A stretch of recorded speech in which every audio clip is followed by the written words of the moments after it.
साथ विभा उपाध्याय और आप सभी दर्शकों का अन्नदाता कार्यक्रम में स्वागत करती हूं। हमारे देश का किसान जन का पोषक है, वो श्रम का देवता है, अन्नदाता है।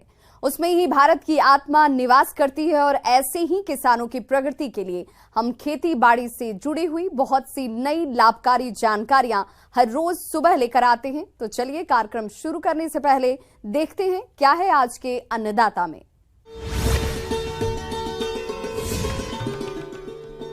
गन्ने की पेड़ी फसल का प्रबंधन।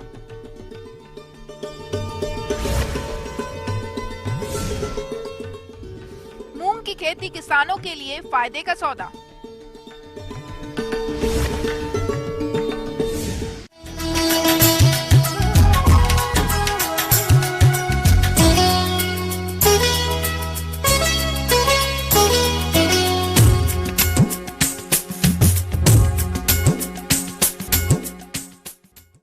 किसान भाइयों, इस समय गन्ना फसल की कटाई चल रही है और बहुत से किसान गन्ने की पेड़ी फसल लेते हैं क्योंकि इसमें कम लागत में गन्ने की अच्छी उपज प्राप्त होती है। इसलिए जो किसान गन्ने की पेड़ी फसल लेना चाहते हैं वे कुछ खास प्रबंधनों को अपनाकर इस फसल को ले सकते हैं। तो कैसे करें गन्ने की पेड़ी फसल का प्रबंधन, इस बारे में जानकारी दे रहे हैं कृषि विज्ञान केंद्र लादा समस्तीपुर के doctor Arnab Kundu.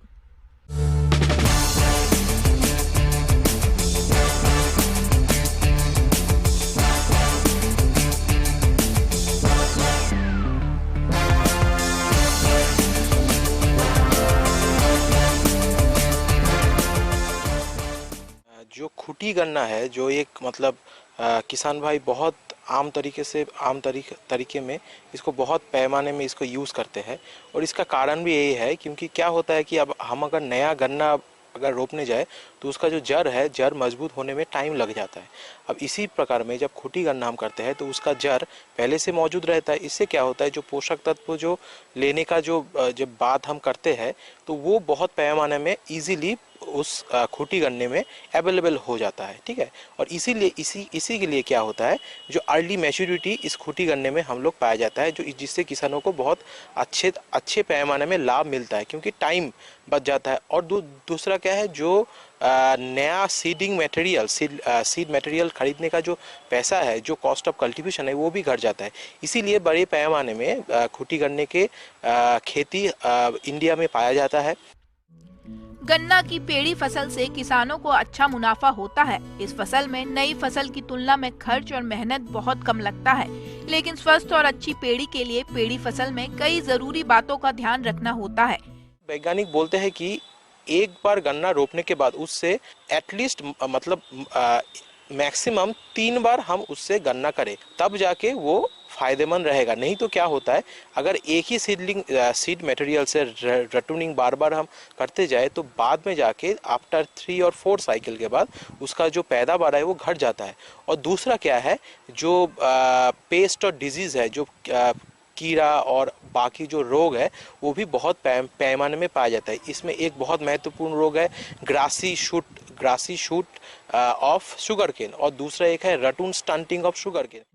Grassy shoot रोग में पत्तियों में हरापन बिल्कुल समाप्त हो जाता है और पत्तियों का रंग दूधिया हो जाता है। रोगी पौधों में कई पतले पतले कल्ले निकलते हैं, पौधा झाड़ीनुमा घास की तरह दिखाई पड़ता है।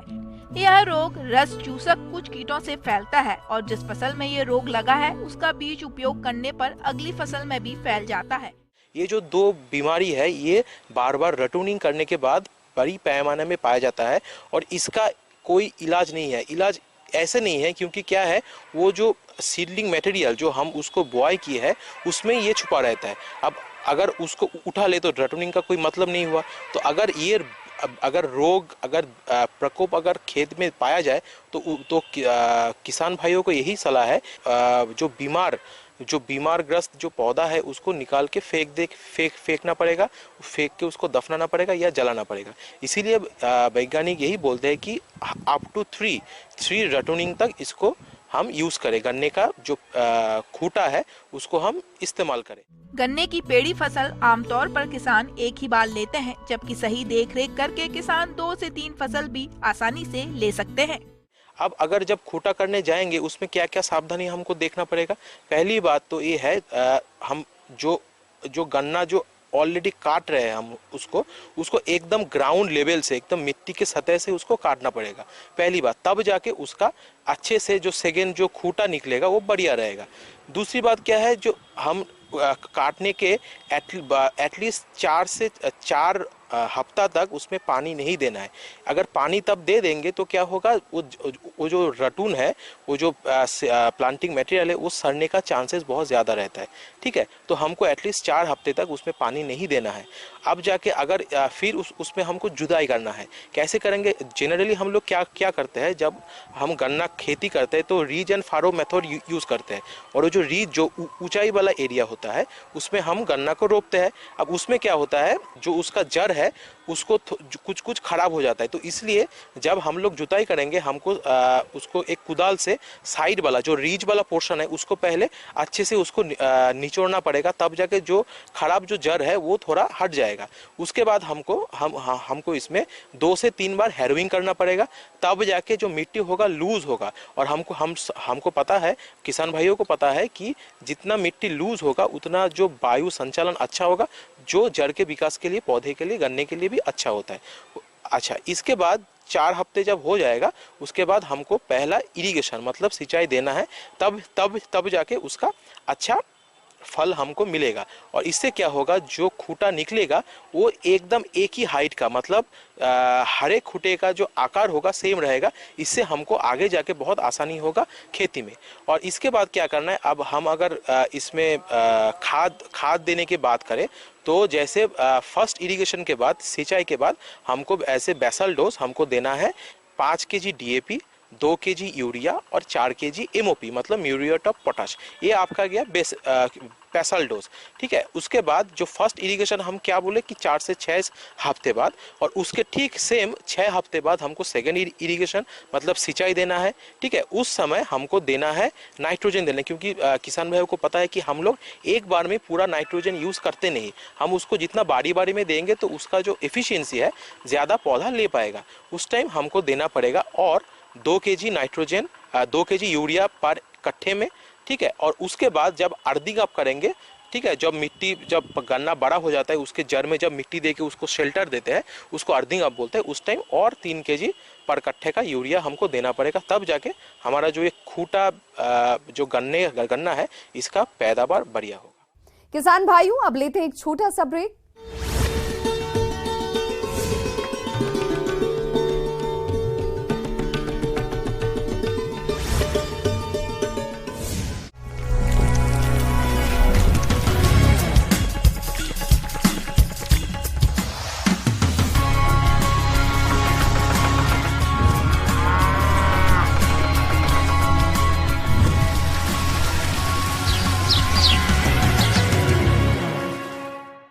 ब्रेक के बाद आप सभी दर्शकों का अन्नदाता में स्वागत है।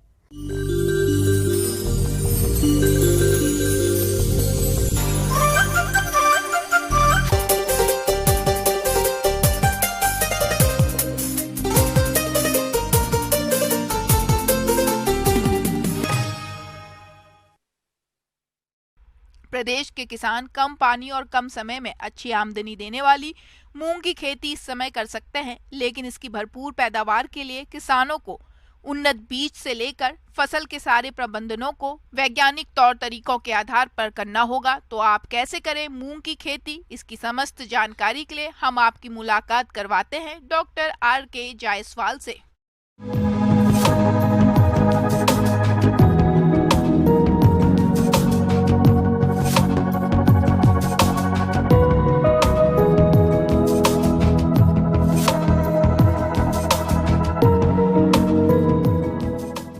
किसान भाइयों, जैसे कि आप भी जान रहे हैं कि अब लगभग हमारी जो है रबी की जो फसल लगी हुई है वो कटाई की अवस्था में आ गई है, और कुछ हमारी जो रबी की जो फसलें जल्दी पकने वाली थी तो कुछ किसान भाई उसकी फसल को कटाई भी कर चुके हैं। तो इस समय जायद की फसल के रूप में हम कौन सी फसल लें जो कि जल्दी तैयार हो जाए, तो ऐसे में हमको तय करना है कि हमारे पास उपलब्ध पानी के आधार पे मूंग का एरिया काफ़ी बढ़ रहा है और इसकी अच्छी बाजार भी है और कीमत भी इसकी अच्छी मिल रही है। किसान भाइयों, मूंग ग्रीष्म और खरीफ दोनों मौसम में उगाई जाने वाली प्रमुख दलहनी फसल है, जो कम समय में पककर तैयार हो जाती है। इसके दाने का प्रयोग मुख्य रूप से दाल के लिए किया जाता है। दलहनी फसल होने के कारण इसकी जड़ों में गठाई पाई जाती है, जो कि वायुमंडलीय नाइट्रोजन का मृदा में स्थिरीकरण करती है। मूंग की फसल से अधिक उत्पादन लेने के लिए उन्नतशील प्रजातियों का चयन करना जरूरी होता है। तो आप गर्मी के मौसम में अच्छे उत्पादन के लिए TGM 3, जवाहर मूंग 721, K 851, HUM 1, PDM 11, पूसा विशाल आदि में से किसी भी किस्म का चयन करके बुआई कर सकते हैं। मूंग की खेती के लिए दोमट से बलुअर दोमट भूमियां जिनका pH मान 7.0 से 7.5 हो, इसके लिए उत्तम है। इसके अलावा खेत में जल निकास की उत्तम व्यवस्था होनी चाहिए।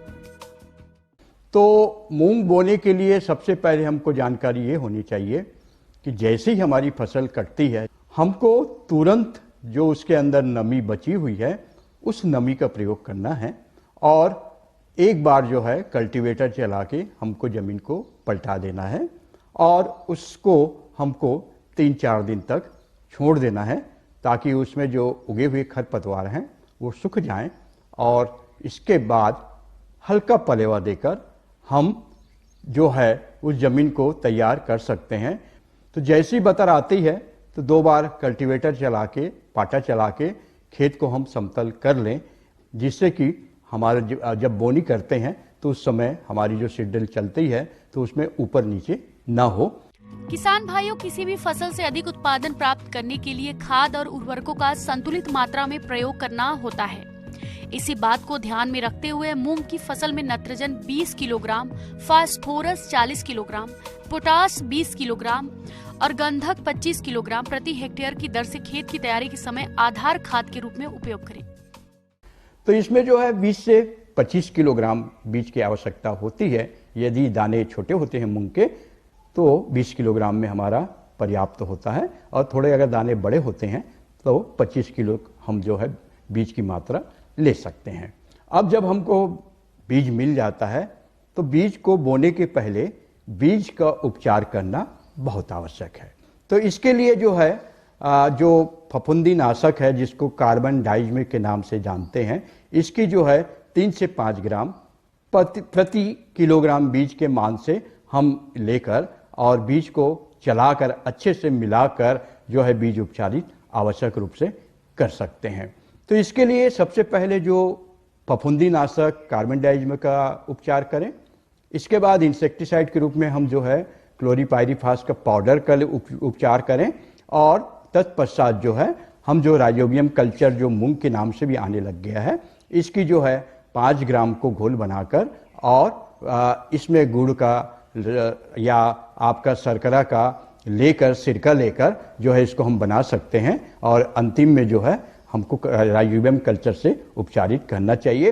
तो उपचारित करने के बाद थोड़ा सा फैला दें और बीज को सुखा दें ताकि जो है उसमें किसी प्रकार की नमी ना रहे या बोते समय जो है अलग अलग बीज गिरना चाहिए, गुच्छे में या एक साथ कई बीज न गिरे, ये जरूर अपने को ध्यान रखना चाहिए। तो किसान भाइयों, बोने के लिए हम जो है बोनी यंत्र का उपयोग कर सकते हैं जिसको हमारे किसान भाई सभी जानते हैं कि सीड ड्रिल का, और आप जानते हैं कि इसका दाना बहुत छोटा होता है। तो हम जो है बोनी करने के लिए इसमें आसानी हो जाती है और बीज जो है उचित दूरी पर गिरती है और इसके लिए जो कतार से कतार की दूरी है वो हमको 30 सेंटीमीटर एक कतार से दूसरी कतार की दूरी रखना चाहिए।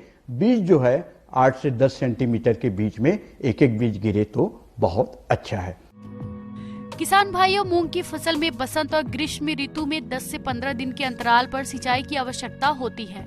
फसल पकने के 15 दिन पूर्व सिंचाई बंद कर देना चाहिए। खेत में पानी का भराव होने पर फालतू पानी को खेत से निकालते रहना चाहिए, जिससे मृदा में वायु संचार बना रहता है। जैसे किसान भाइयों, आप जानते हैं कि गर्मी में वैसे अगर हम अच्छे से खेत बनाते हैं तो खरपतवार का जो है समस्या थोड़ी सी कम रहती है, क्योंकि गर्मी के जो खरपतवार हैं वो बहुत कम हैं।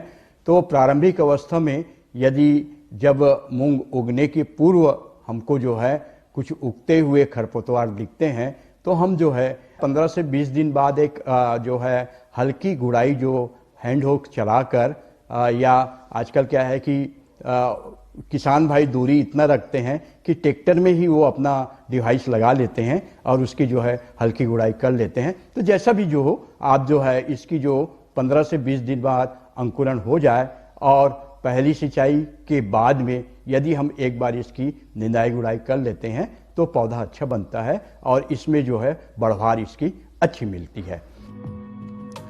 लेकिन श्रमिक अधिक लगने से फसल की लागत बढ़ जाती है। इन परिस्थितियों में निंदा नियंत्रण के लिए निंदानाशक रसायन का छिड़काव करने से भी खरपतवार का प्रभावी नियंत्रण किया जा सकता है। इसके लिए आप पेंडिमिथिलिन दवा की 3.3 लीटर दवा को 700 लीटर पानी में घोलकर प्रति हेक्टेयर की दर से बीज बुआई के 72 घंटों के अंदर छिड़काव करने पर मूंग की फसल में खरपतवार नहीं उगते हैं। तो किसान भाइयों, इन बताई गई बातों को ध्यान में रखते हुए यदि आप गर्मी के मौसम में मूंग की खेती करते हैं तो आपको आने वाले समय में अधिक उत्पादन की प्राप्ति होगी। आगे और भी हैं खेती बाड़ी से जुड़ी हुई बहुत सी रोचक जानकारियां। यहां रुकेंगे एक छोटे से ब्रेक के लिए।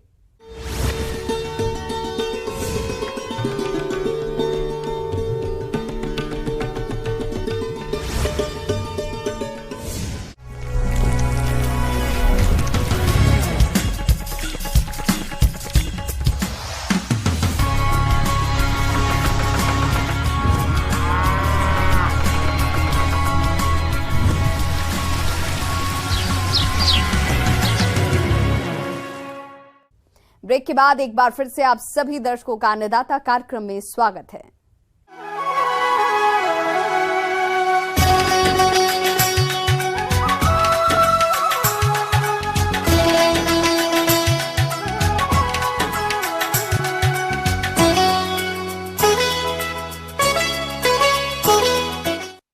प्रदेश के जिन किसानों ने प्याज की फसल लगा रखी है, उनकी फसल में इस समय कुछ खास प्रबंधनों जैसे पोषक तत्वों का प्रयोग, खरपतवार नियंत्रण और पौध सुरक्षा उपायों को अपनाने की जरूरत है। तभी इस फसल की बढ़वार अच्छी तरह से होगी और अधिक उत्पादन मिलेगा। तो चलिए जानते हैं प्याज की फसल में किए जाने वाले जरूरी कार्यों के बारे में कृषि विशेषज्ञ केपी अहिरवार से।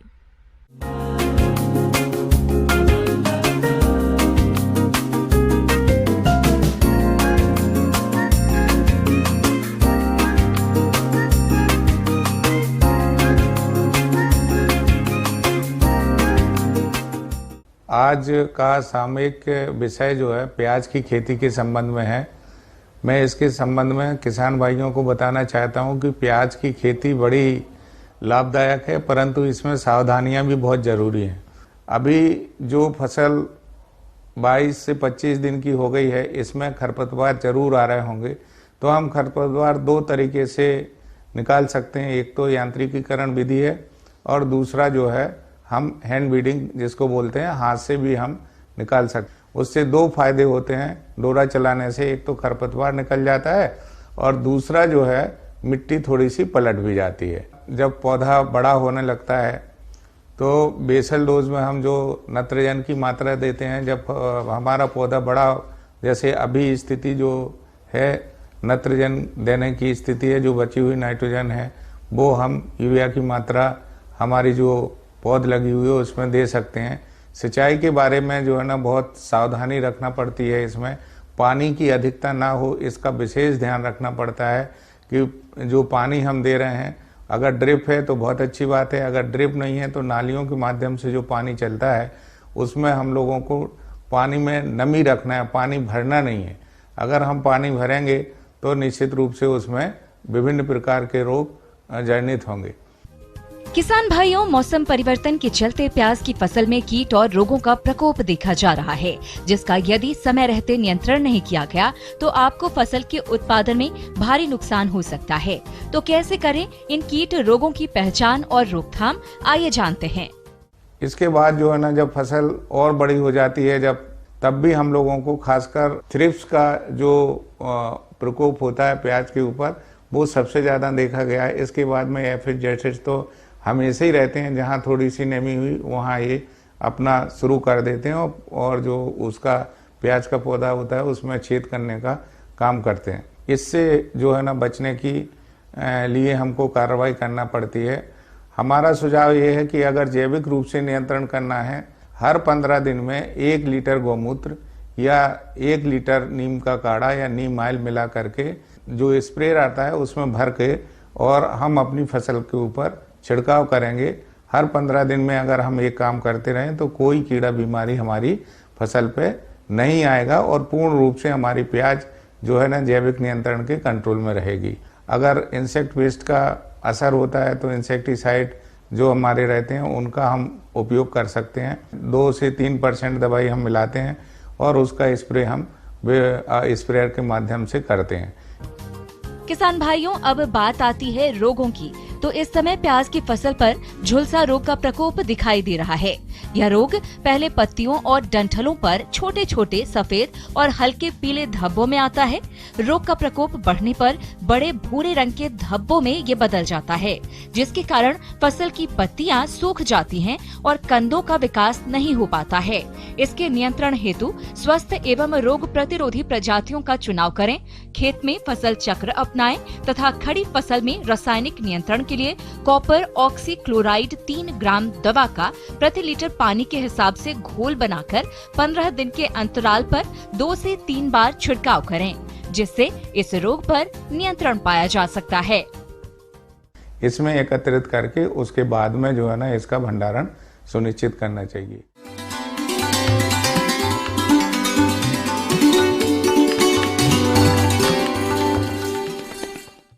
आइए जानते हैं अन्नदाता निःशुल्क फोन के माध्यम से पूछे गए समस्याओं का समाधान। आज की अन्नदाता हेल्पलाइन में हमने जिस प्रश्न को शामिल किया है उसे पूछा है गांव संठी जिला सिवान के हरिलाल ने। आपने नाडेप कंपोस्ट बनाने की विधि के बारे में जानकारी चाहिए है तो इसके लिए देखिए कार्यक्रम का यह अंश। कृषक भाइयों, आज हम जानेंगे कि नाडेप विधि से आपकी कंपोस्ट या खाद कैसे तैयार की जाती है। ईंटों की सहायता से पक्का नाडेप बनाया जाता है, जिसका आकार 10 फीट लंबा, 6 फीट चौड़ा और 3 फीट ऊंचा होता है। ईंटों को जोड़ते समय इस बात का विशेष ध्यान रखें कि तीसरे, छठे और 9वें रद्दे में मधुमक्खी के छत्ते के समान 6x7 के छेद छोड़ दिए जाते हैं। और इसमें जो आपकी जो दीवारें बनेंगी इसकी जो उनकी चौड़ाई होनी चाहिए दीवारों की, वो 9 इंच तक हम रखते हैं। तो अब हम बात करते हैं कि कौन कौन सी सामग्री है जो कि इस टाके के बनाने में लगेंगी। तो टाके के बनाने के लिए जो सामग्री की हमें ज़रूरत है, सबसे पहले हमें ईंटों की ज़रूरत होगी, फिर बालू की ज़रूरत होगी और सीमेंट की ज़रूरत होती है, क्योंकि हमें ये पक्का बनाना होता है। आपका 1500 किलो आपका चाहिए कचरा, जो कि सूखा कचरा हो सकता है, जो आपके अभी जैसे खरीफ की फसल कटी है तो उसका जो अवशेष बचा है वो ले सकते हैं, तो 1500 किलो वो होना चाहिए। फिर आपका 1750 केजी आपकी छनी हुई मिट्टी, जो बारीक मिट्टी है, वो हमें लेनी चाहिए। 100 किलो हमें इसमें चाहिए आपका गोबर और 200 लीटर पानी की आवश्यकता होती है। और इसके साथ साथ 3 किलो रॉक फॉस्फेट, आधा किलो आपका राइजोबियम कल्चर वाली खाद, फिर आपका आधा किलो हमें एजोडोबैक्टर और जो पीएसबी जिसे फॉस्फोरस सॉल्युबलाइजिंग बैक्टीरिया बोलते हैं, वो हमें 1.5 kg की आवश्यकता होती है। भराई से पहले टाके की दीवारों को गोबर के लेप से लिपाई कर दें। इसके बाद पहली परत पर विभिन्न वनस्पति सामग्री जैसे सूखे पत्ते, डंठल, कचरा, टहनियों को 6 इंच तक भर दें। दीमक नियंत्रण के लिए नीम और पलाश की पत्तियां जरूर डालें।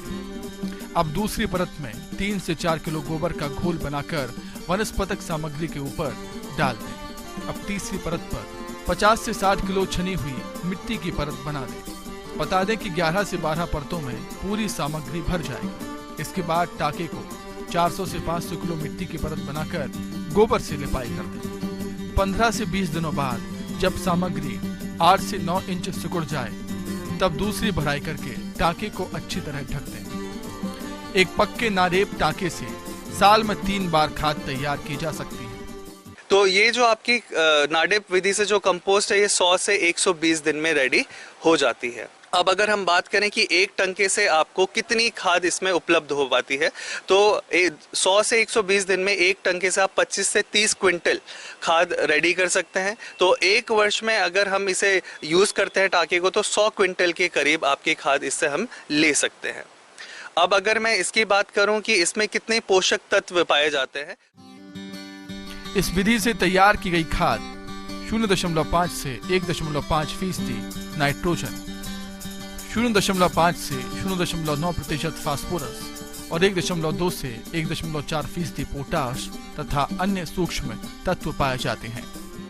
और अगर लगातार हम इसे 5 वर्षों तक इस्तेमाल करते हैं तो हम टोटल जिसे 100% ऑर्गेनिक या जैविक खेती बोलते हैं उसको अपना सकते हैं।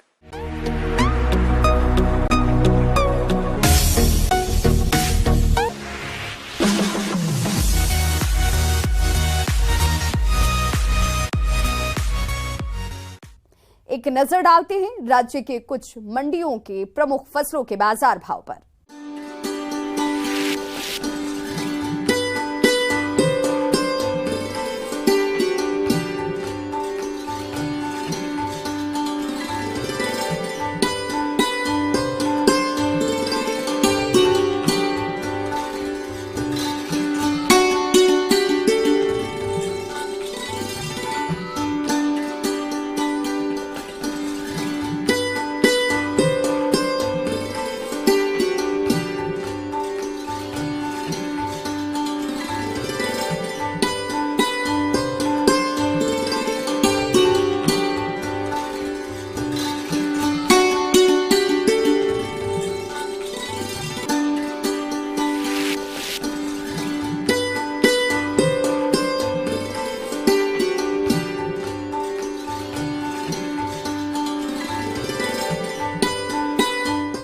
किसान भाइयों, कृषि संबंधित समस्या और सुझावों के लिए आप हमें इस पते पर संपर्क कर सकते हैं।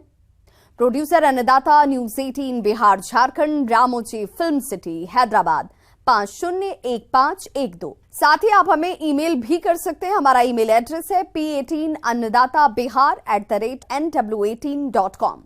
इसके अतिरिक्त आप हमें निःशुल्क हेल्पलाइन नंबर 180088922163 पर सोमवार से शनिवार सुबह 10 बजे से शाम 4 बजे के बीच संपर्क भी कर सकते हैं।